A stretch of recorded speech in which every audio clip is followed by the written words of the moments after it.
Karena masih banyak masyarakat yang mempermasalahkan seolah-olah Tuhannya umat Hindu itu tidak satu. Nah,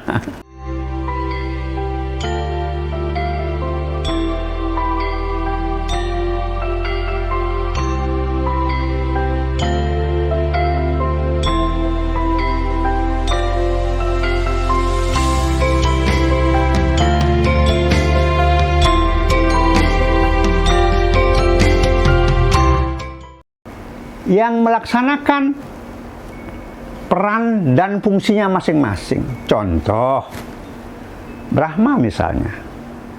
Dalam Hindu, kami diajarkan bahwa Brahma adalah kuasa Tuhan dalam menciptakan segala sesuatu yang ada di alam semesta ini, yaitu Brahma.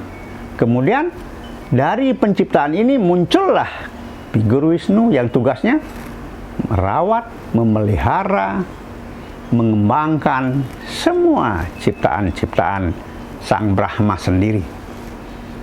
Kemudian muncul figur yang ketiga, yaitu Siwa sendiri.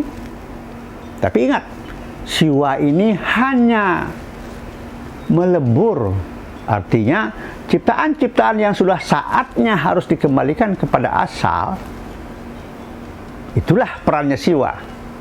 Ya, walaupun Siwa sendiri berarti baik, ya, berarti baik, ya. Nah, tapi ingat juga, sering sekali baik dalam tayangan di televisi maupun di buku-buku, di kitab-kitab dikatakan bahwa Siwa adalah dewa perusak. Itu tidak benar, karena kalau sudah berpikir tentang merusak, berarti ada yang dirugikan. Nah, ini Siwa sendiri tidaklah seperti itu. Justru Siwa itu mengembalikan kepada asal, recycling, ya, dilebur kembali kepada asalnya.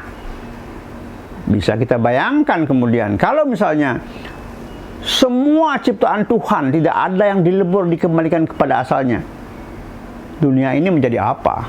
Penuh dengan barang-barang yang nggak berguna, dengan mayat-mayat yang bertebaran. Nah, ini, jadi ingat, tolong jangan lagi ada kata-kata dewa itu, Siwa itu dewa perusak. Itu tidak tepat. Ya, walaupun kami tidak akan marah dengan kata-kata seperti itu, tapi itu tidak tepat. Bahkan kalau dibiarkan itu berkembang, kata-kata merusak itu, ya, itu tentu berakibat yang tidak baik. Nah,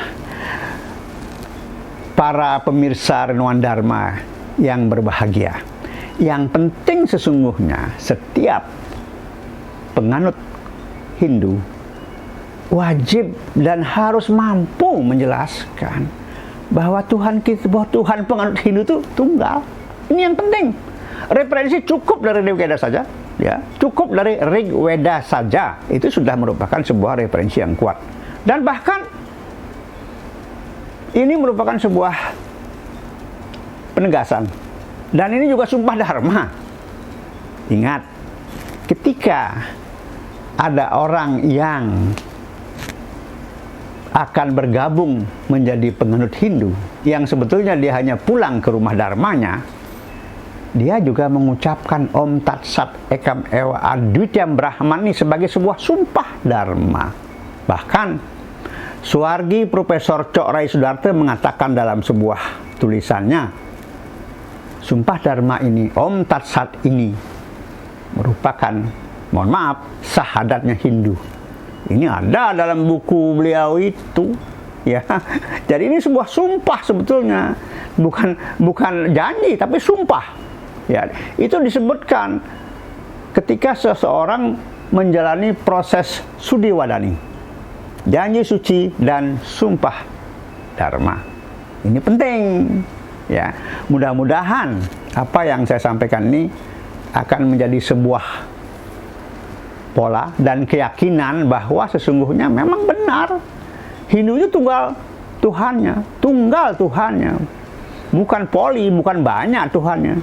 Dewanya memang banyak, tapi Tuhannya tunggal. Karena di atas dewa-dewanya masih ada yang namanya Brahman, Tuhan yang widi, yang kemudian di bawahnya baru ada yang namanya dewa-dewa, hanya merupakan percikan sinar sucinya yang melaksanakan misinya sebagai wujud daripada kuasanya yang akan bersentuhan dengan alam semesta. Dan masing-masing dewa ini mempunyai peran dan fungsinya. Misalnya, selain Trimurti tadi yang menciptakan, memelihara atau merawat dan melebur, juga ada misalnya yang kita lihat dalam keseharian. Indra, itu urusannya hujan, badai, petir, air. Ya, Wisnu, air. Ya, Kuera, urusannya terkait dengan harta, kekayaan. Banyak lagi yang lain, Bayu, dengan angin misalnya urusannya.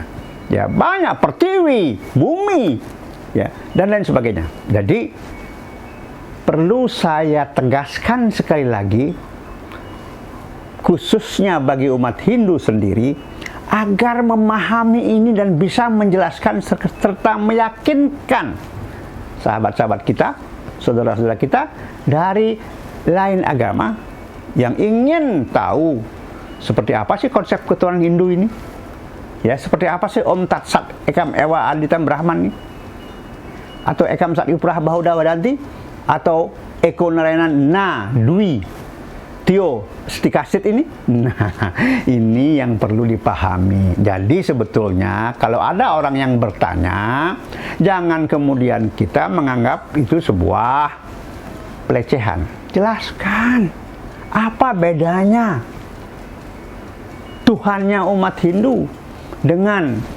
dewa-dewanya umat Hindu itu. Apa relasinya? Apakah itu masih relevan untuk dijelaskan di masa atau di era milenial ini?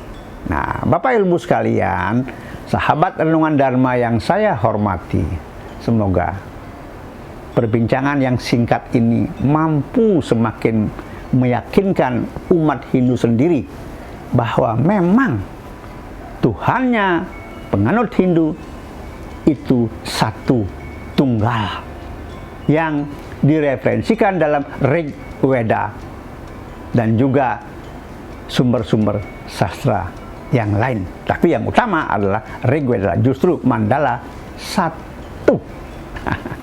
Demikian saya kira perbincangan yang singkat ini, semoga bermanfaat, menjadi sebuah edukasi dan juga sebuah inovasi, dan menginspirasi kita semua bahwa sesungguhnya Hindu itu Tuhannya tunggal. Terima kasih atas perhatiannya. Sampai jumpa di lain waktu. Terima kasih. Om Santi, Santi, Santi. Om.